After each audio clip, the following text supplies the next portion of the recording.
On this episode, I have the honor of speaking with Stephanie Rogers. She is a dynamic leader in B2B podcasting, digital content strategy, and client engagement, recognized for her expertise in crafting high-impact audio experiences.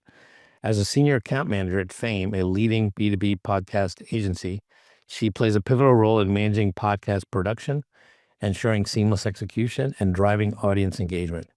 Beyond her work in media, Stephanie is a strong advocate for workplace well-being, leading initiatives that promote a healthy balance between productivity and personal fulfillment. A true digital nomad, Stephanie's career spans multiple industries, from international sales and business development to education and language instruction. Her passion for teaching and cultural exchange led her to work at Anglo Limited, where she taught A2 to C1 level students, helping bridge language gaps through engaging and interactive content. In 2022, she completed her 200-hour multi-style yoga teacher training and 50 hours of Ayurvedic training, allowing her to add an element of mindfulness to her work. Last year, she began documenting her travels through her blog, Letters of a Gallivantress, where she shares cultural experiences, travel tips, and all about the inner thoughts of traveling. A polyglot, she has used her linguistic skills to form dynamic professional and personal relationships, adapting her surroundings and living in several countries. Welcome, Stephanie. How are you this morning? I'm great. How are you? So let's just jump right in. Let's explore your journey. And you've built a career that allows you to work from anywhere, blending professional success with personal freedom. What aha moments led you on this path and this lifestyle? I think for me, I was one of these people who was stuck in the post-COVID kind of trap where you hadn't been away for a really long time. And there were a lot of things that you were thinking about, both professionally and personally. So for me, I kind of knew that I was going to go traveling at some point. It was just a question of how that would work. And so when I first went to Southeast Asia and had my eat, pray, love moment, as many people refer to it, that was that was the start, really, essentially. I had quit my job. I quit the kind of corporate um, job that I was working in, and I decided to explore and travel a little bit without working and see what I wanted and what I kind of valued, and what the possibilities were about working abroad. And I kind of thought the only thing that you can do is, go work in a sales company that allows you to travel, right? Or go abroad and teach English, both of which would be available to me, but it just didn't feel right.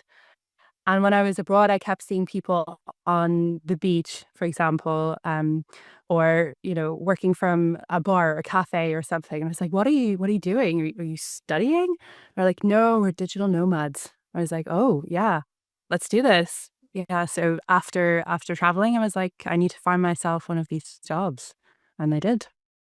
Do you think if it wasn't for COVID that you would have engaged in this lifestyle? Or did COVID really change things for you? I think it did change things a lot. I think, there's a few reasons for that. Obviously, there were some people who were lucky enough to be stuck on the other side of the world. And I did hear stories about that. And I was sort of thinking, wow, like how different would your life be if you were forced to stay in a paradise island for, a year and a half? But also, I think, COVID had a lot of time for reflection for a lot of people. So I wasn't furloughed. I was very lucky to keep working. Lucky to keep working. I don't know if that's right, but I kept working during COVID. But I had a lot of time, obviously, to meditate and think about what I wanted and things. And I wasn't happy in the career that I was in at that point. And I think COVID definitely was a turning point into gaining a bit of perspective, because so many people were suffering, and you kept hearing about people passing away and things, and you kind of realize, yeah, okay, if it's gonna happen, it has to happen now, right? What if this is the last chance? What if there's another big disease, and we all get locked down again?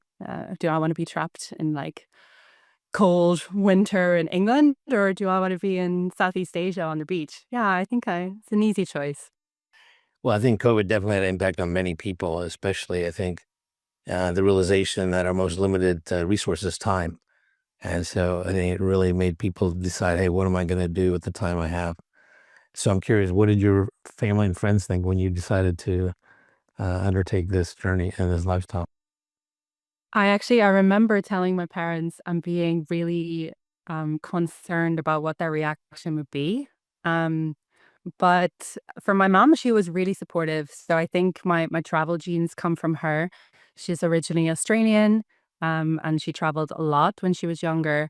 And I admire that in a lot of ways because for her, when she was traveling, it was very, very different. Like the setup was so much like I have Google Maps, and this is my lifesaver.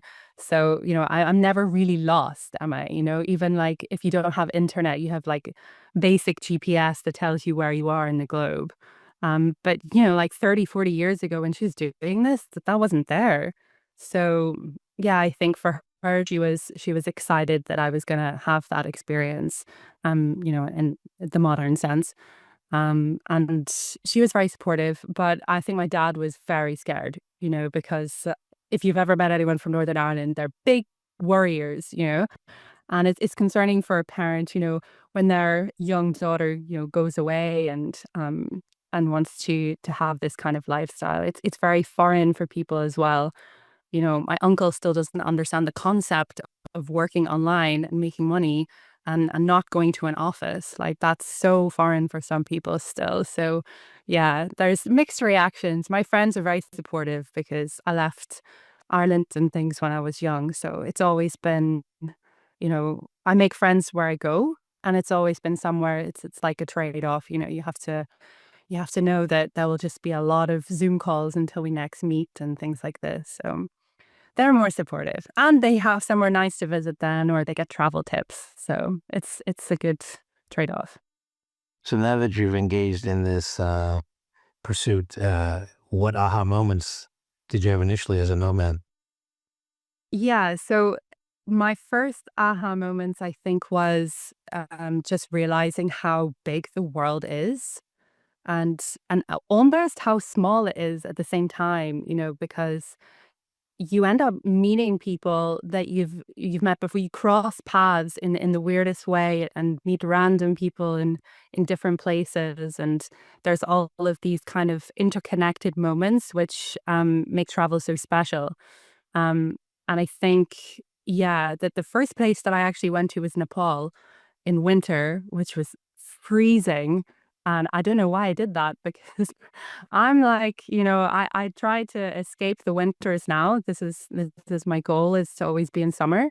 And it's usually successful, but that was a hard moment, in the Himalayas, like freezing before I go to sleep. But yeah, just kind of seeing this. And I remember when I was hiking, there was, this is just after COVID, and there's not very many people around. And I was in the jungle and it was snowing.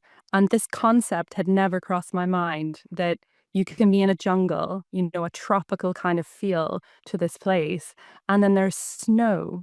I was like, do I have hypothermia? Is this not, yeah, it was very interesting to see these vast kind of places. Not necessarily famous places either, just places that represent a country and its culture, and just seeing how different it is and how big it is compared to where you're from. Yeah. Yeah, I think you touched upon a couple of things. I think one of the things I find when you travel, that travel is probably one of the best educators, right? And I agree with you how big it is, but also how small it seems, because in many ways you see great diversity of culture, people, food, but at the same time you see, I think, a lot of commonalities across cultures and foods in terms of the humans, right? How has that changed your worldview in terms of, this traveling now? Yeah, it's interesting you say food because that is actually something that's so important in culture, right? And it's something that can make travel. Well, obviously, it's really nice when you have good food. My stomach leads a lot of my travels, but it's also something that unifies people. This is how you can make friends when you're in a hostel, for example, or um, you know, sometimes you're lucky enough to be in a place where hospitality um, is just natural. to a culture, and people invite you to their home, or they can invite you in and almost like adopt you um in for a few days. And you know these kinds of things I've noticed are really common in Southeast Asia, for example. This is why I'm always drawn there, because compared to the culture I grew up in, it's very warm, it's very inviting, and it's very safe. For a female solo traveler, this is something you have to think about a lot. And obviously, you need to make sure you got past the vibe check and things like this. Like, don't always go with strangers and things like this. But it's certainly a lot easier to do that when you're in those kinds of places where people are just naturally respectful. That's just something that's in their culture. But yeah, I mean, cultures, they change a lot, throughout the world, and that's definitely been a learning curve. But as you say, there are things that unify that. You know, um, Travelers will all they'll all find each other where you are, and you make a lot of friends that you may not actually make if you were in your home country, because people are in a different mindset. They're ready to explore, they're ready to come out of their shells to an extent. So yeah, it's a different kind of feeling, those bonds and those relationships that you have. Did you ever find yourself in a position where you said, I really question my decision to be a nomad? And if so, how did you plow through that? Yeah, I think, I don't know when that was, maybe Cape Town, I think. I was there, and I was thinking, why am I here? Because I think it's a weird kind of place, because a lot of the places that I go to, that it's, as I was saying, it's very safe, it's very easy. But Cape Town is very different for me. Obviously, it's incredibly safe compared to other parts of South Africa, but for me, it was on a different level. And I think that was an interesting test. When I was there, thinking about how my like day to day changed quite a lot. Even though I was in the same kind of time zone as I would be if I were in the UK or in Ireland in terms of work, I would have thought that it would be a lot easier to find that kind of routine. I was there for 3 months, but I almost found that it was very hard to settle in some ways, because you can't just go and walk down, the beach when you want to. You have to think about the time of day, who's going to be there, all of these different things. So yeah, I think I was a little bit like less dependent than I normally would be. And then the whole idea of being a digital nomad is to find that independence and find your path and all of these things, and come out of your shell, and grow and be more confident, and, make relationships with people, and see things, and get out of your comfort zone. But then when you're somewhere that's not really that safe, there's a trade-off, and it's not always a good one. So that was probably when I felt out of place more. Interesting. So it sounds like you really learned to appreciate Maslow's hierarchy at that point. Yeah. Yeah, exactly. But I think it's interesting because it does, I think, change your perspective. Especially like when it comes to health and safety. I'm sure if you were traveling, you started getting sick, then you're going to want to be home, things like that. But I think it's interesting that you know a lot of it has to do with the environment and, of course, the people. So, what are three misconceptions that people have of nomadic lifestyle that you might have had before you started this, but now you say, no, this is completely different? I think the first one is just this idea that you have to be rich or have lots of money and things like that. You don't.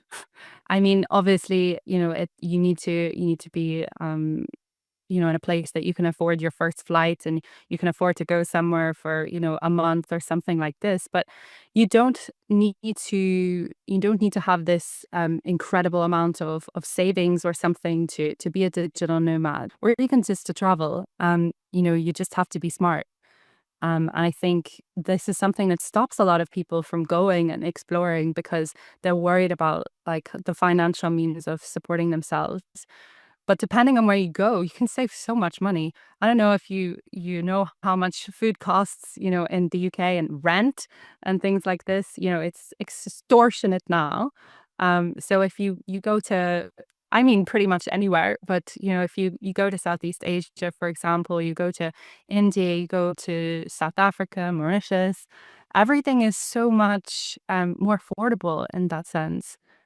So this is a huge misconception. I think it's a huge limitation for some people, but you definitely need to be responsible with how you spend, and it can be a good way to learn, because you're forced to, you're forced to be that way. A second misconception, I think, is that we're always just having a blast, and we're always on the beach and having the best time, and yeah, just seeing great things all the time. This is not true. People need downtime, especially if you travel a lot during your weekdays or at the weekend and things. You burn out if you don't take a few days to rest. So it's okay to sit in bed and watch Netflix. Maybe you don't want to talk to someone every single day and make a new friend, and you can be an introvert, even if you want to be. You can be shy and be a traveler. I was very concerned about this before I left. I read so many blogs about, female solo travelers. How do I make friends? I was convinced that I wouldn't make any friends. I wouldn't meet anyone. I'd be alone. But it wasn't the case. And you actually find yourself needing to step back and shut off a little bit, because there are just so many opportunities to meet people and things. So it's definitely a misconception. Um, and I think the third one, maybe you know, that it's very dangerous, because, you obviously have to be responsible and a bit streetwise, when you travel, and, don't take risks and things like this. But also, 99% of the time, people are nice.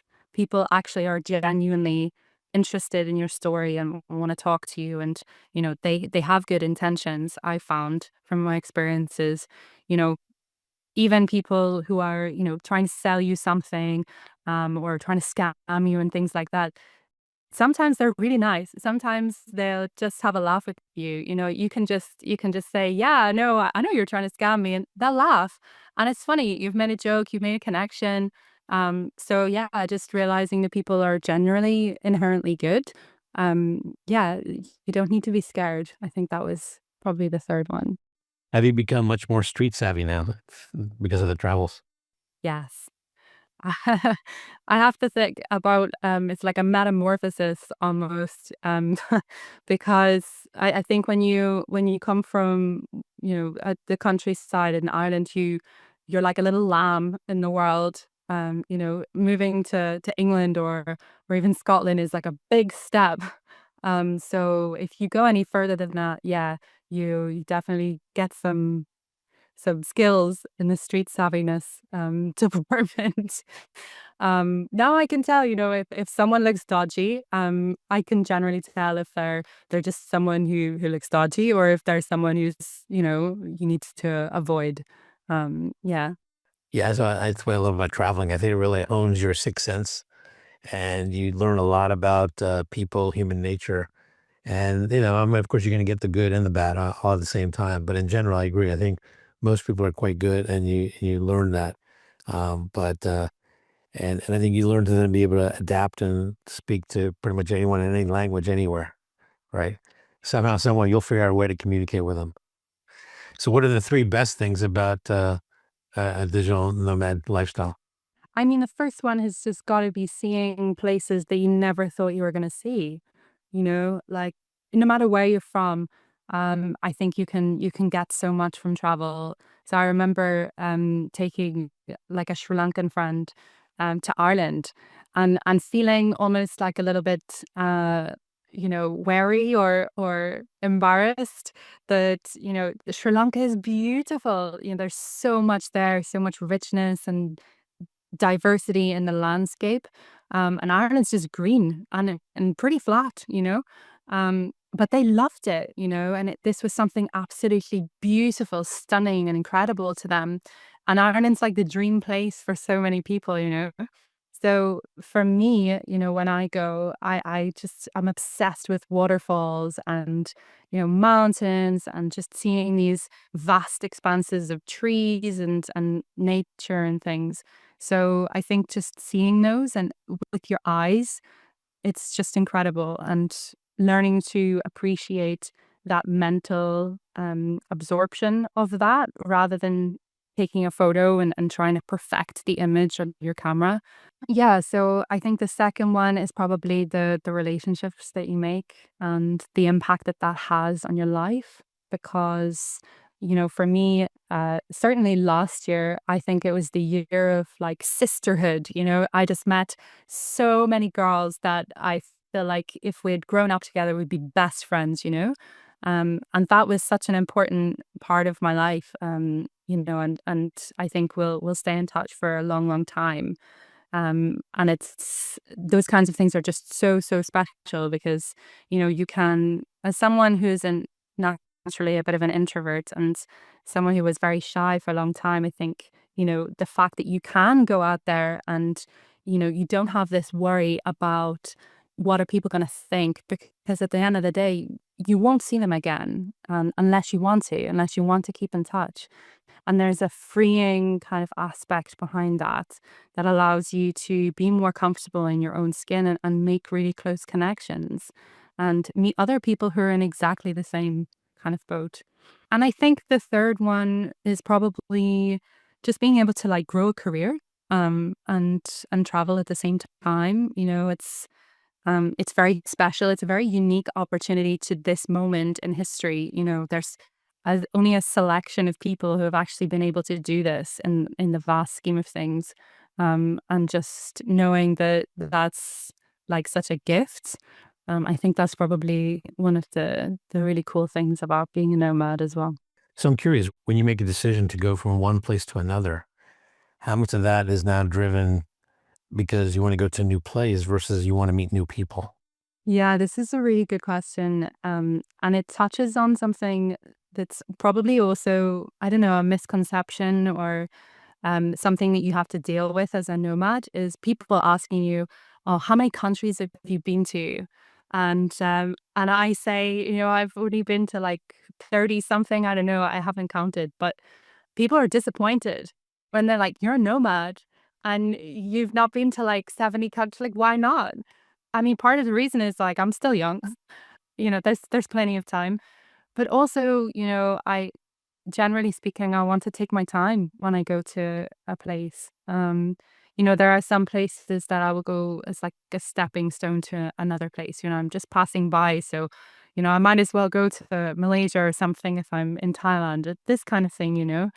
But yeah, I think, definitely a lot of it is swayed by just wanderlust and seeing these images come up and around on your laptop or on your social feed, or just hearing someone talk about a place and then looking into it more and just thinking, wow, this would be incredible.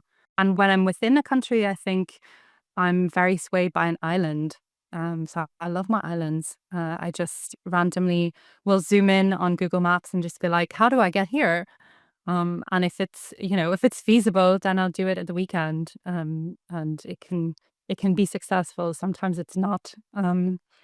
Yeah, but I think when you travel a lot, you make a lot of connections and things, and then you do have the opportunity to go and visit these people. So, people will invite you to their home, and then you end up making another circle of travel. So, I guess it depends on how you want your nomadic lifestyle to be. Do you want to explore, or do you want to foster those relationships? And yeah, maybe a balance is a nice way of doing it. For me, I'm just led by exploring. I think I tried too much to follow people and to go and visit people that I met, thinking that that relationship or that friendship needed that to survive. But it's not actually the case because, 6 years passes, you can still meet up with a friend, and have a really nice time. So I think it's yeah, you have to almost be a little bit selfish and think about what you want, and where you want to go, and how that's going to fit into your little puzzle. So this leads me to my next question I wanted to talk to you about is how has this changed your long-term relationships that you had, let's say, back from Ireland and the UK? And how has your definition of relationships changed now? And what's more important to you? Yeah, it's a good question. So I think COVID definitely helped with the first part. So my relationships back home, I've had to maintain them since I left, when I was like 19. But COVID helped to bring like a sense of connection online. So having Zoom calls or Facebook Messenger calls or WhatsApp calls or whatever kind of social you're using to connect with people, that was already kind of in practice, um, because of the lockdown and things, because you missed those connections so much. And I think if that hadn't happened, it would have been very difficult to adopt that kind of idea, because people back home, that would have been foreign to them. Where for me, it's always like, I'm conscious of the necessity to make an effort and to reach out and to make sure that my friends don't forget about me, so that when I go home, I can have my wine and cheese nights. um, so yeah, I have, my closest friends and I, we have like like almost like a schedule. Each month we make sure to sit down and chat on a screen, and really catch up and understand what's going on, and we fill each other in. And for them, they love hearing about these stories about gallivanting around the world. But for me, I love hearing these stories about day-to-day life. It's grounding, it's good to realize that you're not up in the clouds all the time. There's lots of things going on. So this is good, yeah. Now, how does it change your view on relationship or what kind of relationships you're looking for moving forward? Because I think you're still planning to be nomading, right? Moving around. So I'm wondering, does it make you more focused on certain types of relationships and avoid other types? Yeah, I mean it's difficult, definitely, if you're thinking about friendships and things. It's you have to understand that it's you if you want to stay for like 3 weeks, then you need to go to hostels and make friends with people who want to travel with you. If you want to stay a little bit longer, then you need to make friends with expats, because they'll be there and they'll be more invested in someone who will stay more long term. And for relationships and things, well, I'm no longer single, so that's not an issue. But before, that was really hard because, I think a lot of people, nomads as well, you're kind of looking for love, you're looking for connection. Um, and when you're in your late 20s, you don't always know what that looks like. You don't always know what that looks like, even if you're at home and you're not a nomad. So you definitely, you are trying to often to try and connect through travel is a really nice way of meeting someone.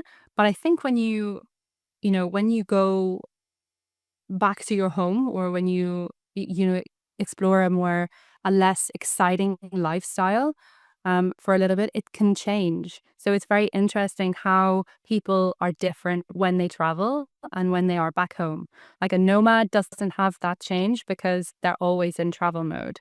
But other people, when they're on their holidays, or they're backpacking for a few months, they'll go back to reality, and they're very different. When you fall into your 9 to 5 kind of standard work, that can have a different effect on people. So yeah, definitely that's something to be mindful of, I think, when you're traveling.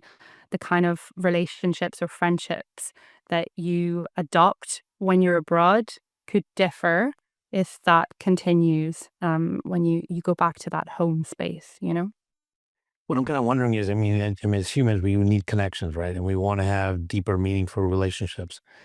But I'm curious, if you do that, does that mean you're going to end up having a conflict with wanting to be nomadic, right?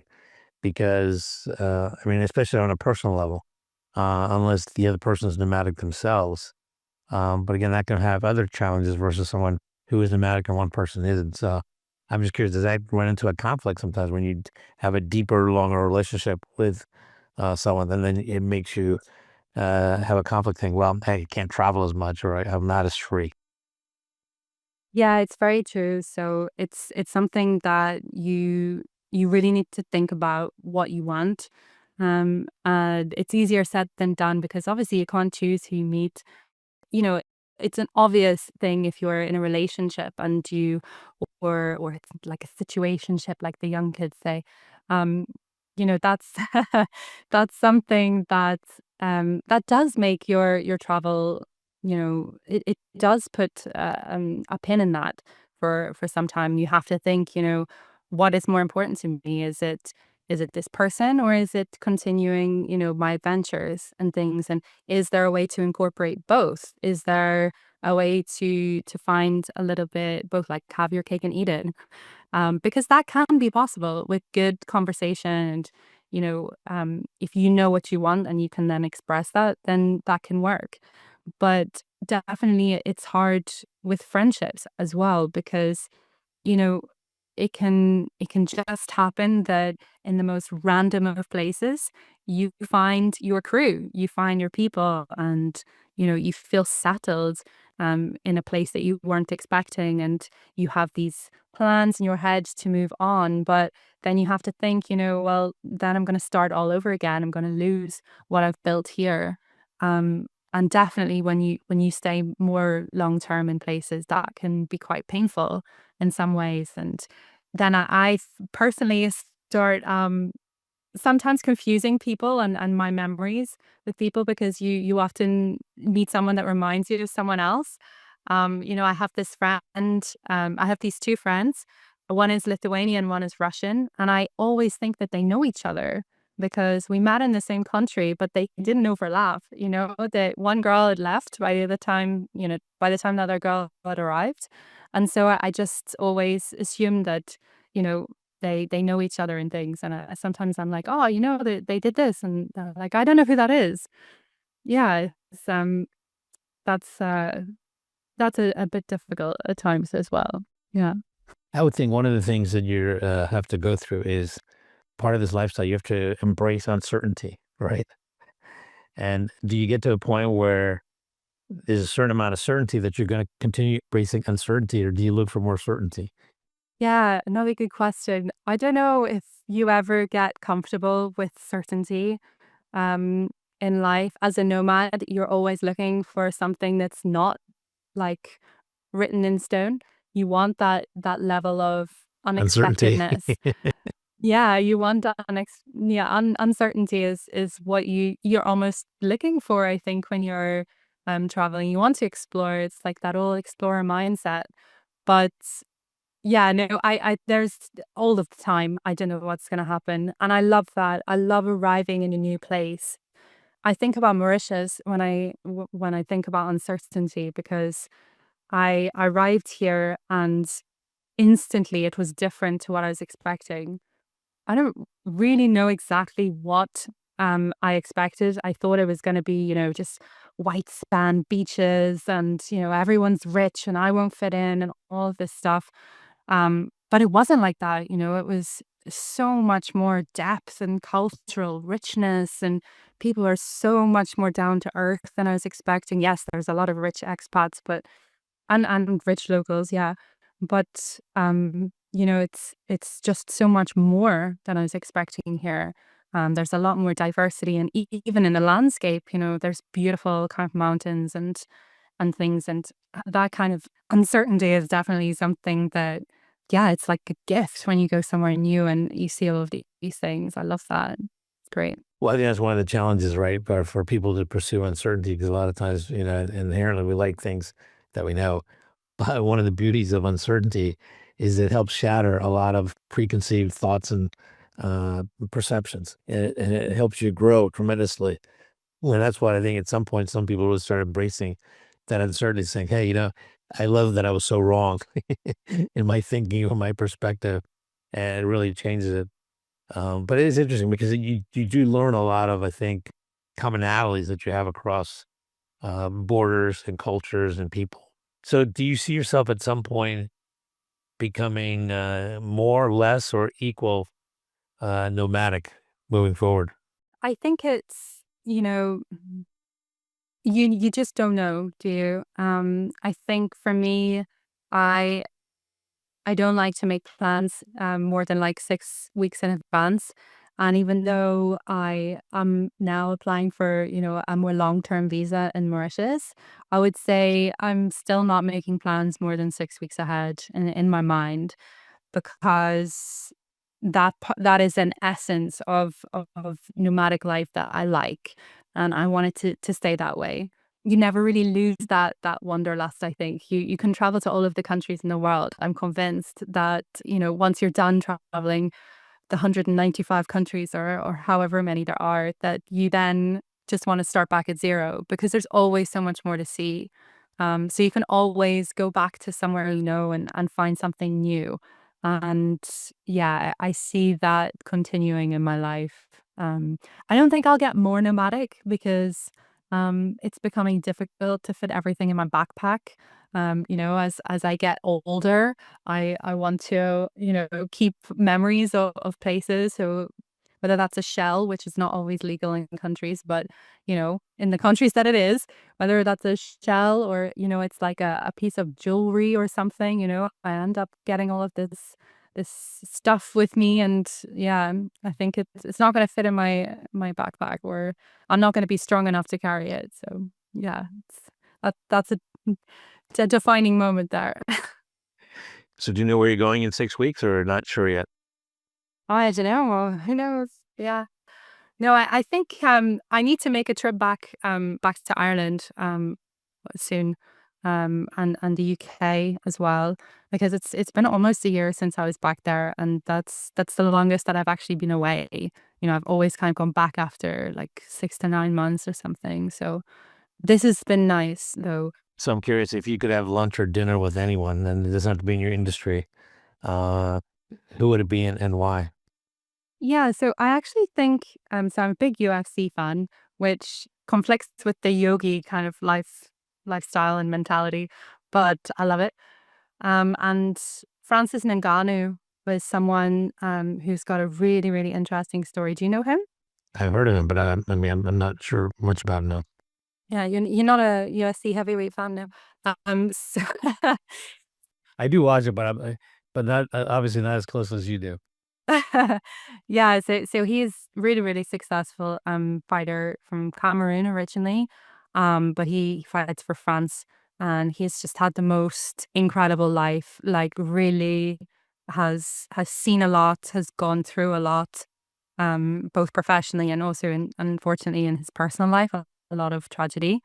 And his journey is just incredible. I've heard him on other kind of podcasts, and I would really like to speak to him and understand his perspectives in the world. I think he'd be a great guest for this podcast as well. But I think that would be such an interesting conversation. There's so much that you could cover. Yeah, that would be very cool. No, sounds interesting. Yeah, I mean, I do like UFC now. I used to watch it a long time ago, but I haven't been keeping up with it as much lately. And there's so many new players now too, and so many different styles. And I mean, they're all just getting better and better, and making it more interesting. Yeah, there's people no longer have a niche. They just kind of do everything all in one. So it's, yeah, like superstars. Well, listen, it's been great having you, Stephanie. Thank you for sharing your insights about being a nomad, and I look forward to doing it again in the future and hearing more stories about your travels and adventures with people, cultures, and food. Nice. Thanks so much for having me, Darshan. All right, cheers. Getting to AHA was brought to you by iResearch. To find out more about us, head to iResearch.com and make sure to search for Getting to AHA in Apple Podcasts, Spotify, and anywhere else podcasts are found. And don't forget to click follow to ensure you don't miss any future episodes. Thank you for listening.